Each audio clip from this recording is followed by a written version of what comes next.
Oregon Caves National Monument and Preserve is a national monument and preserve in the northern Siskiyou Mountains of southwestern Oregon in the United States. The main part of the 4,558-acre park, including the Marble Cave and a visitor center, is located 20 miles east of Cave Junction, on Oregon Route 46. A separate visitor center in Cave Junction occupies 4 acres of the total. Both parts of the monument, managed by the National Park Service, are in southwestern Josephine County, near the Oregon-California border. The climate is generally mild even at the cave's elevation of about 4,000 feet above sea level, but icicles can form at the cave entrance, and winter snow sometimes blocks the park highway. Elijah Davidson, a resident of nearby Williams, discovered the cave in 1874. Over the next 2 decades, private investors failed in efforts to run successful tourist ventures at the publicly owned site. After passage of the Antiquities Act by the United States Congress, President William Howard Taft established Oregon Caves National Monument, to be managed by the United States Forest Service in 1909.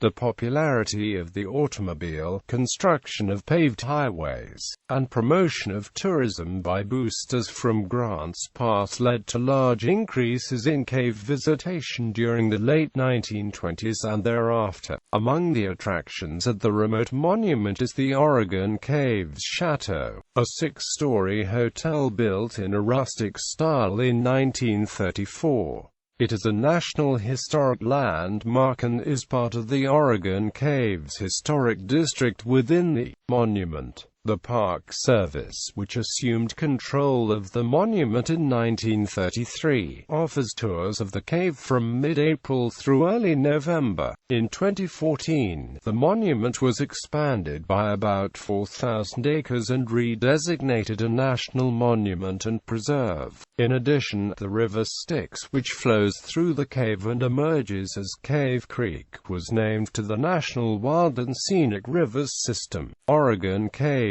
is a solutional cave with passages totaling about 15,000 feet that formed in marble. The parent rock was originally limestone that metamorphosed to marble during the geologic processes that created the Klamath Mountains, including the Siskiyou.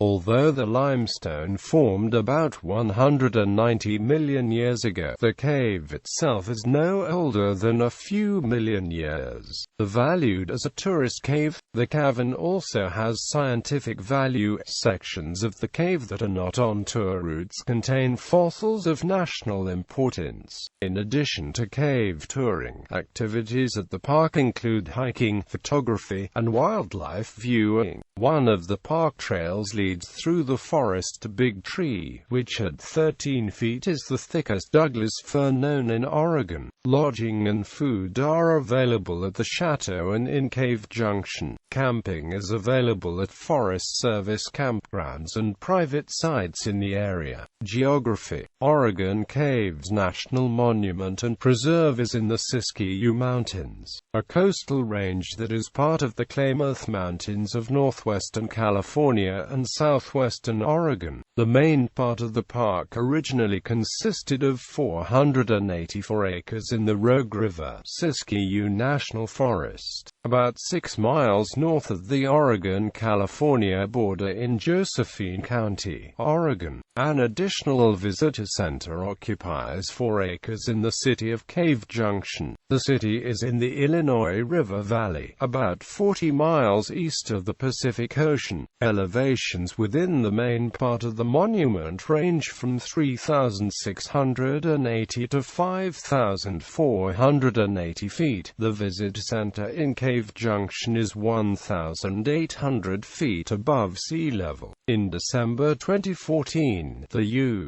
Congress enlarged the protected area that includes the cave and changed its name to Oregon Caves National Monument and Preserve. This means that two distinct contiguous units of the national park system share the Oregon Caves name. The preserve covers 4,070 acres, and both it and the monument are administered by the same star. By highway, Oregon Caves is 55 miles southwest of Grants Pass, 300 miles south of Portland and 450 miles north of San Francisco. The caves are 20 miles east of Cave Junction via Oregon Route 46, which intersects U.S. Route 199 at Cave Junction. Despite the monument's name, the main cave is a single system with known passages totaling about 15,000 feet in length. 8 separate smaller caves have also been discovered in the monument. Runoff from the heavily wooded monument forms small headwater streams of the Illinois River, a major tributary of the Rogue River. One of 5 small springs in the monument becomes Upper Cave Creek, which flows on the surface before disappearing into its bed and entering the cave, supplemented by water entering the cave from above. The stream emerges from the main entrance as Cave Creek. Within the cave, Cave Creek is known as the River Styx.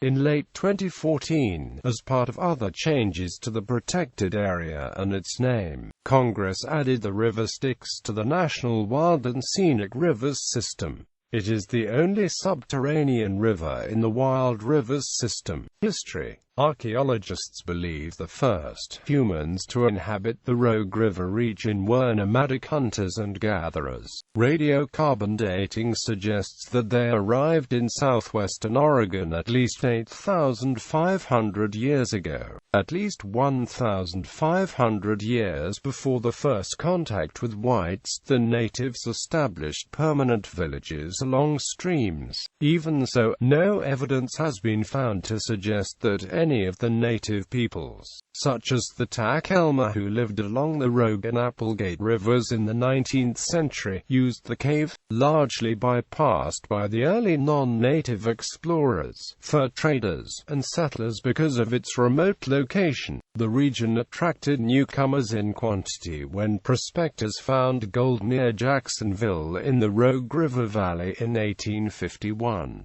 This led to the creation of Jackson County in 1852 and, after gold discoveries near Waldo in the Illinois River Valley, to the creation of Josephine County, named for the daughter of a gold miner. Even with an influx of miners and of settlers who farmed donation land claims, Josephine County's population was only 1,204 in 1870. Elijah Jones Davidson, who discovered the cave in 1874, emigrated from Illinois to Oregon with his parents, who eventually settled along Williams Creek in Josephine County. Williams, as the community came to be called, is about 12 miles northeast of the cave. Only a few people visited the cave during the next decade. Among them was Thomas Condon, professor of geology at the University of Oregon. Guided by Davidson's brother, in 1884 he and a group of students hiked from Williams to the cavern, which they inspected by candlelight. Shortly thereafter, Walter Birch, an acquaintance of the Davidson family, tried to develop the cave as a business. Birch and his partners opened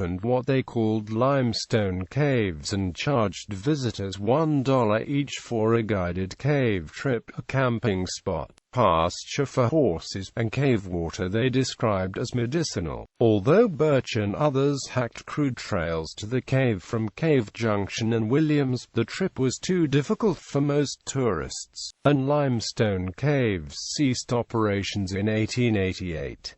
In the early 1890s, the Oregon Caves Improvement Company, headed by Alphonso B. Smith of San Diego and two men from Kirby, Oregon, tried to raise capital for a larger tourist business at Oregon Caves. Smith made outlandish claims about the cave and its business potential, saying that it was 22 miles long, that an ordinary horse and buggy could be driven through 10 miles of it, that it had 600 separate chambers, and that the company planned to build something like a streetcar line from Williams to the cave. Smith succeeded in wooing the San Francisco Examiner, which twice sent reporters to the site. The second occasion involved a cave expedition that lasted about 10 days and involved an orgy of destruction, in which passages were widened, formations broken or deliberately removed, and directional arrows added to the cave walls.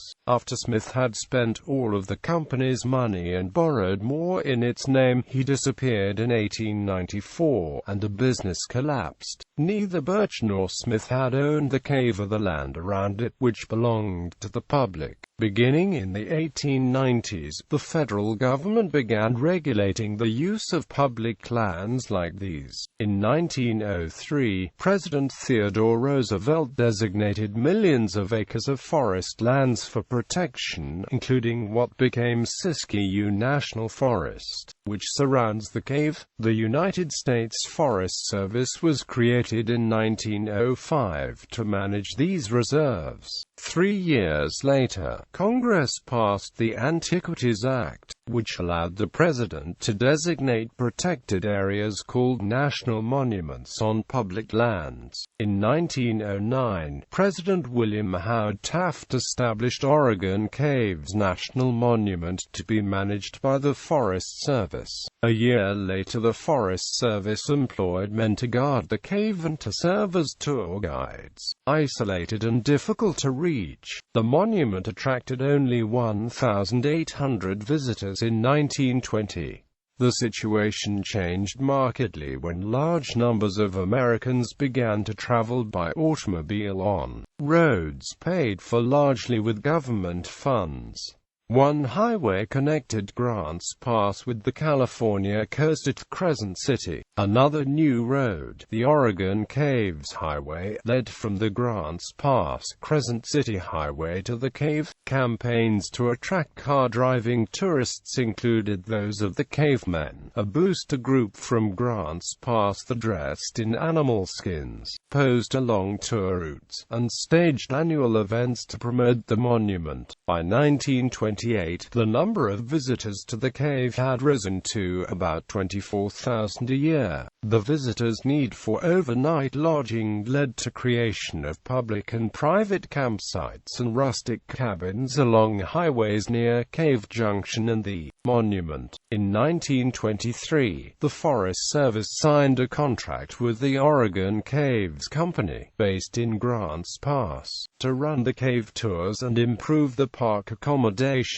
The chalet, a building with a kitchen, dining room, gift shop, ticket sales area, and a dormitory for women on the Oregon Caves Company staff, was completed later that year. 3 years later, the company added 7 two-bedroom cabins for tourists and a dormitory for male employees. In 1928, an Oregon Caves bill written by the Forest Service and introduced by Senator Charles McNary of Oregon won congressional approval. It provided funds for electric lights, a power plant, a formation washing system, and an artificial exit tunnel to eliminate the crowding that occurred when two groups on round-trip tours had to pass one another in the cave. The 500-foot tunnel was completed in 1931. Management of the monument was transferred from the Forest Service to the National Park Service in 1933, and a 6-story hotel, the Oregon Caves Chateau, was completed at the site in 1934.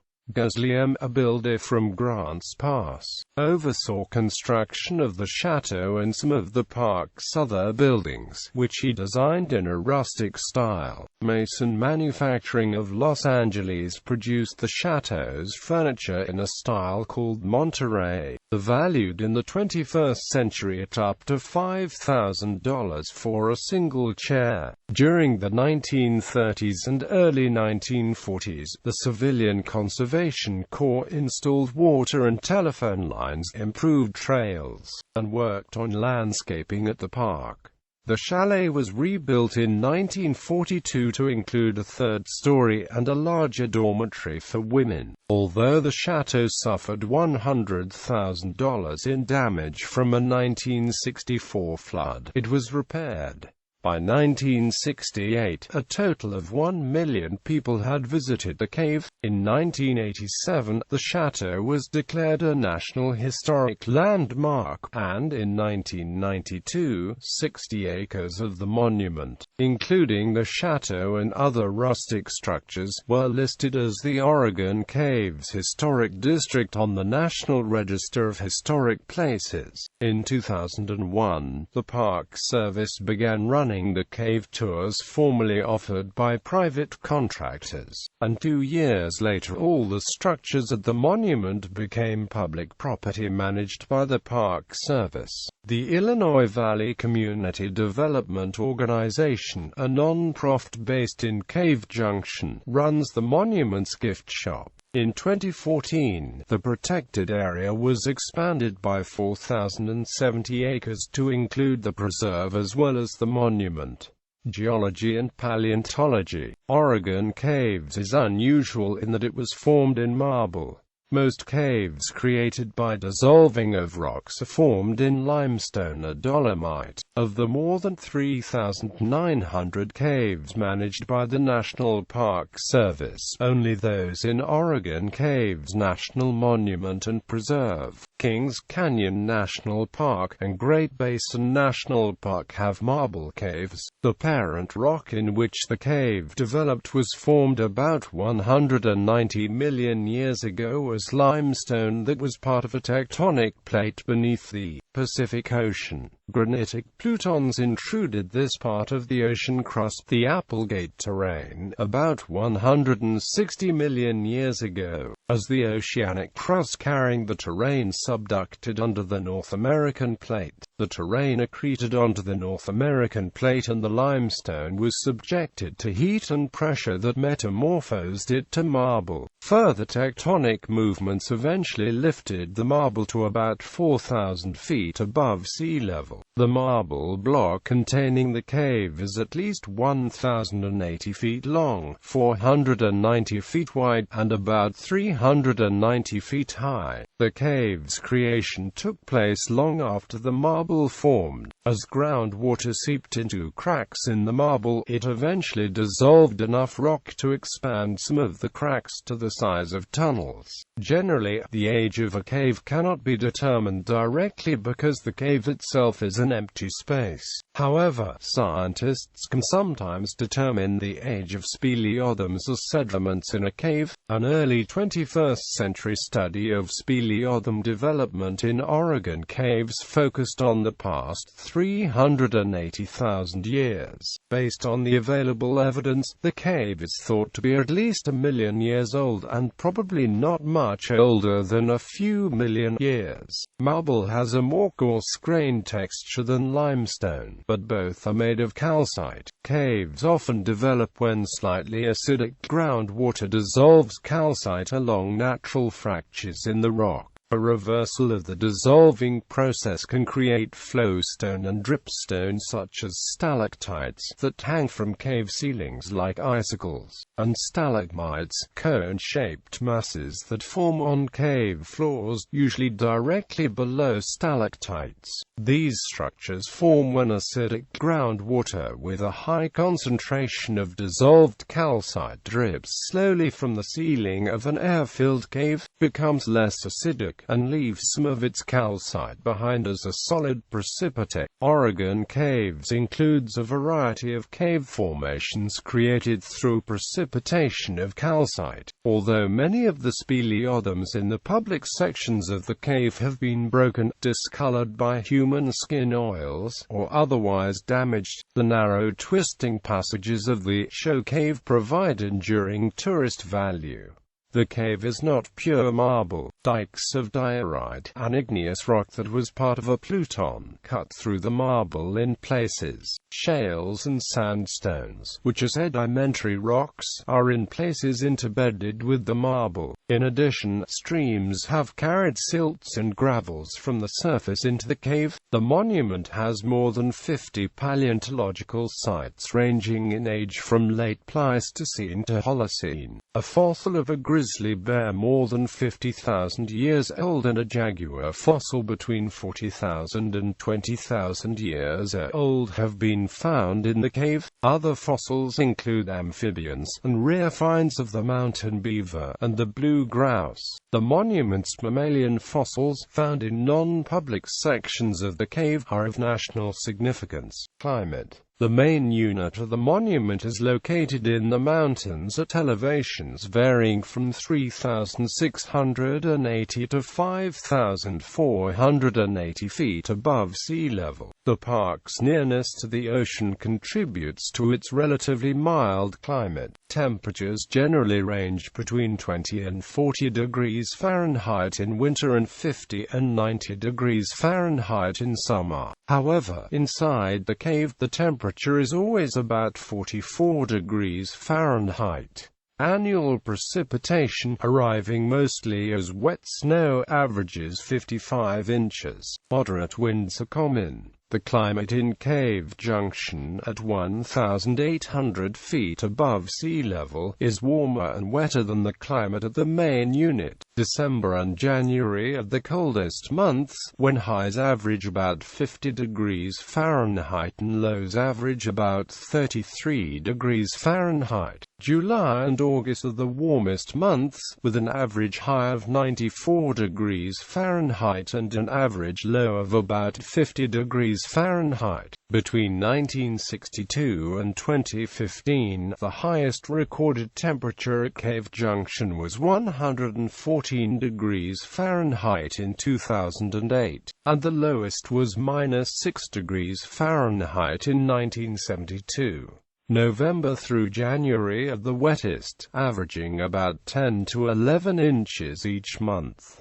Flora and fauna. Located within the Klamath-Siskiyou region, known for its high biodiversity, the monument supports 391 vascular plant species as well as many species of bryophyte, lichen, and macrofungi. Trees in the monument include Douglas fir, oak, white fir, and alder. Among the oldest trees is Big Tree, thought to be the thickest Douglas fir in the state.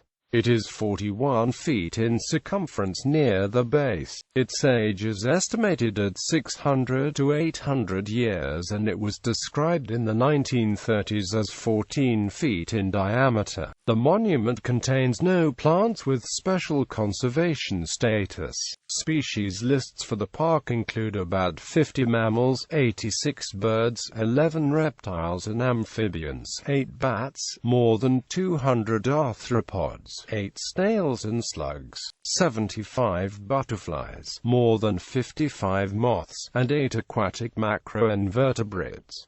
Of these species, 160 are found inside the cave. Outside the cave, black-tailed deer, Steller's jay, common raven, and Townsend's chipmunk are among animals often seen in the park. Less commonly sighted are black bear, cougar, northern flying squirrel, and Pacific giant salamander. Springs and other wet places support flatworms, frogs, and snails. Animal species in the park with special conservation status of the northern spotted owl, California mountain king, snake-tailed frog, Del Norte salamander, northern goshawk, olive-sided flycatcher, little willow flycatcher, Siskiyou gazelle beetle, and Pacific fisher. 5 at-risk species are found in the cave: Townsend's Mountains big-eared bat, long-eared myotis, fringed myotis, long-legged myotis, and Yuma myotis. Activities. Oregon Caves National Monument and Preserve is open year-round, although snow sometimes blocks the road to the park. Cave tours are offered from mid-spring to late fall, and the visitor center is open when the cave is open for tours. The schedule varies from season to season, but tours generally start no earlier than 9 a.m. and no later than 6 p.m., except for candlelight tours offered on Fridays and Saturdays at 6:30 p.m. between late May and early September. Cave tour tickets are available only at the monument and are sold on a first-come, first-served basis. Tours are 0.5 miles long and last 90 minutes, although visitors can choose to leave the cave about halfway through the tour. The route requires negotiating more than 500 steep and uneven stairs and passageways with as little as 45 inches between floor and ceiling. Not recommended by the Park Service for anyone with heart, lung, or mobility problems. The tour involves a total climb of 230 feet. Children less than 42 inches tall who are unable to climb a set of test stairs on their own are not allowed on the full cave tour. The Park Service offers a limited number of off-trail introduction to caving tours by advanced reservation only. Since the cave is only 44 degrees Fahrenheit inside regardless of the outdoor temperature, the Park Service recommends warm clothing for its tours. Good walking shoes are needed to negotiate slippery and uneven surfaces. Not allowed on the tours are flashlights, backpacks, large purses, tripods, or pets. To protect bats from white nose syndrome, visitors must not take any clothing or equipment into Oregon caves that entered any cave in Europe or any cave mine or bat hibernation site east of the Rocky Mountains in North America after 2005. Several hiking trails wind through the monument and adjacent forest lands. Big Tree Trail, 3.3 miles long, gains 1,100 feet in elevation between the visitor center and Big Tree. No Name Trail, 1.3 miles long, begins behind the visitor center, follows Cave Creek, crosses it, and then climbs steeply to the west side of the monument. Two short side trails lead from the main trail to waterfalls along No Name Creek. Cliff Nature Trail, passing over marble outcrops and through fir forests, winds for about 1 mile from near the cave entrance past the cave exit to Big Tree Trail. Old Growth Trail, 0.8 miles long, links the Chateau and Visitor Center to the main parking lot. Other named trails entering the park include Cave Creek, Mount Elijah, and Limestone. In 2012, the Oregon Caves Historic District was expanded to include several segments of the trail system. Lodging is available in the monument at the 6-story chateau, which has 23 rooms to rent. Hotels, bed and breakfasts, motels, and resorts in the vicinity offer a variety of accommodations. Although no camping is allowed in the monument, the Forest Service maintains 2 campgrounds nearby, and there are private campgrounds and recreational vehicle parks in the vicinity. The chateau, generally open from early May to late October, has a restaurant, coffee shop, and delicatessen, and Cave Junction has several restaurants. The monument grounds include several picnic tables.